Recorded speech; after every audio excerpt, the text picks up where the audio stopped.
Start. Hello everyone, I am Aishani with my friend Manshi. Today we have prepared a project, sound activated light control system. It works when we clap for the first time, it glows, and when we clap for the second time, it disactivated. Now my friend Gaurav will continue. Now I am going to explain you the components of this project. It is an Arduino board, which is the CPU of the whole project. And this is a sound sensor. And this is a relay module.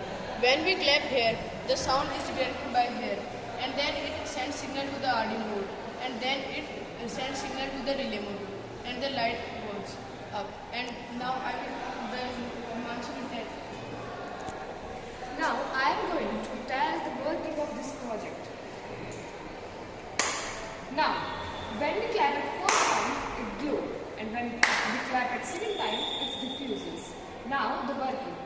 The sensors will transfer signal to Arduino UNO, and the switch and the Arduino UNO gets signal to the switch, and the bulb glow.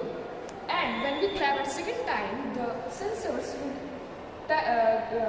transfer the signal to Arduino UNO, and then Arduino UNO transfer the signal to switch, and the bulb will turn off. Now my friend Aisha will continue. Now I am going to tell